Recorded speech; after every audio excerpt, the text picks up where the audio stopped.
This video is brought to you by SpikesAcademy.com, the world's first Magic the Gathering e-learning academy.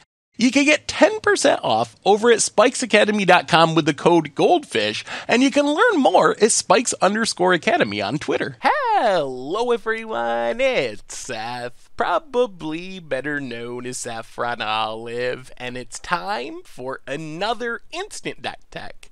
So as you know, this week is War of the Spark week. Every day this week, we're checking out a sweet new War of the Spark influence deck, and I'm especially excited about today because today we are looking at Infinite Ral Combo. Infinite Ral Izzet, a infinite combo deck in Standard built around Ral Storm Conduit, and this is a deck that people talked about the combo during spoiler season, and I was kind of like, oh yeah, maybe it's an against the odds thing, but apparently it's a bit more than that because Anime took this deck to a first place finish in last week's 4K Fandom Legends event. So congrats to Anime on a really sweet deck and a really impressive performance with the deck. So a quick reminder before we break down Infinite Ral Izzet for Standard.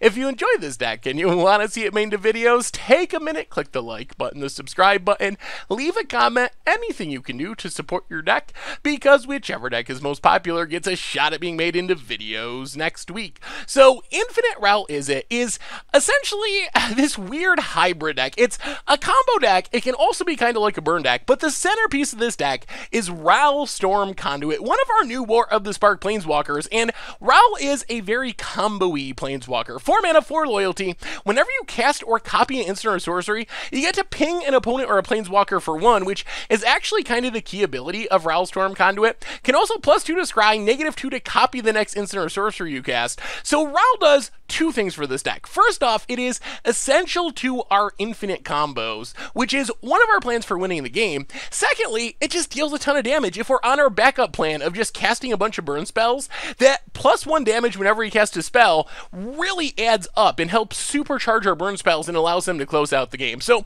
first, let's talk about the combos, because that's the most exciting part of this deck. So the deck, it kind of has 2 combos. Combo number 1 basically involves 2 copies of Expansion Explosion and any spell on the stack. So basically what you need your Ral down. You have the 2 copies of Expansion Explosion. You're using the expansion half. And what you need to do is target a spell on the stack. It can be a cheap spell that we cast, or it can just be something our opponent casts if our opponent casts a spell. So what we do is, with a spell on the stack, we cast expansion number 1, targeting the spell on the stack, and then we cast the second expansion, targeting the expansion. So expansion is going to copy the expansion, and then we get a copy of expansion, which can copy the expansion, expansion, and normally I would just do nothing. We're just like putting all these spells on the stack, but because Ral triggers whenever we cast or copy a spell, each of those copies is dealing a damage. So it's kind of like a weird grape shot kill in Standard. The other way we could do this involves double cast and Ral's -2 and an expansion.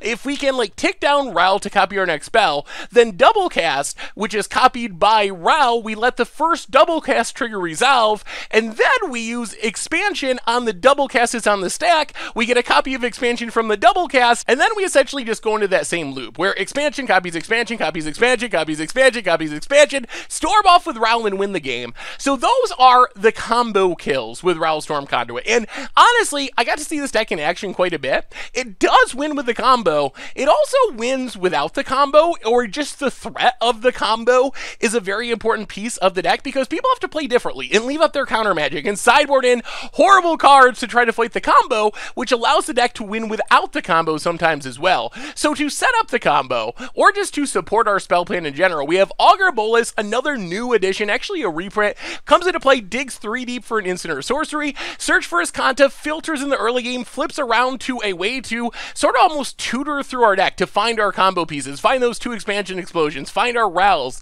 So really great ways to set things up. And then we have a bunch of card draw, which also helps just set up our combo pieces. Opt, Chemist's Insight, keep us drawing through our deck, finding our combo pieces, finding whatever else we need. And then we kind of have the backup plan of the deck. And remember, even looking here, like Opt and Chemist's Insight, if we have a Ral on the battlefield, those spells are dealing a damage. Like Opt is pinging for 1. It's like a gut shot on an Opt. Chemist's Insight is pinging for 1. So all that little bit of damage adds up. We can also like tick down Ral to double up our card draw spells. And then our backup plan for winning the game is really just to play like a weird counter burn deck where instead of winning with a combo, we're using all this card draw, refilling our hand, and then eventually we're shocking, lightning striking, skewer the criticsing our opponent's face to close out the game, maybe using our expansion to like copy a lightning strike for 6 damage, but then if we have a Ral out, it's even more damage because we're getting a copy, we're getting a trigger when we copy or cast a spell. So the deck deals a really crazy amount of damage, even when it doesn't really go infinite with the combo we were talking about, just by casting a bunch of spells and a bunch of burn spells with Ral out. And that's another way to close out the game. We also have 1 Ral's Outburst, a damage spell that also churns through our deck, kind of an anticipate on a lightning bolt for 4 mana. And that's basically the plan of the deck. Even our counterspell, Ionize, also doubles as a burn spell. It's a shock, essentially, attached to a burn spell, so we deal 2 damage to our opponent. So all our spells just end up adding damage, and before you know it, our opponent's life total is just slowly dwindling from Ral triggers and Ionize damage until we can, like, double Lightning Strike or something, copy it with an explosion, win the game that way. As far as the mana base, Steambed Sulphur Falls, some basic lands, pretty straightforward standard mana base with 2 duels, bunch of basics. Sideboard, we get some threats to customize. Niv is really good against control since it's uncounterable. Also works well with our spell slinging plan, drawing his cards, kind of doubling up our Ral trigger, similar trigger as we're drawing cards and casting our card draw spells, and we're drawing these cards, pinging our opponent, pinging their creatures. Rekindling Phoenix, really hard to kill. A couple of Planeswalkers, Saheeli can go really wide, make a bunch of blockers as we're casting our spells. Narset, I guess churns through our deck, essentially shuts down card draw if that's the matchup. Lava Coil, Beacon Bolt, Fiery Cannonade to customize our removal, a negate for control, and that is Infinite Ral combo for War of the Spark Standard, and that's been our instant deck tech for today. So thank you so much for watching. I hope you all enjoyed the video, and I will talk to you soon. Thanks for watching the video. If you enjoyed it, help us out by clicking that like button down below. And to keep up on all the latest and greatest, click that subscribe button. And don't forget to hit that bell icon to get alerts whenever we have new videos. And if you want to, check out some of our other sweet videos here and here.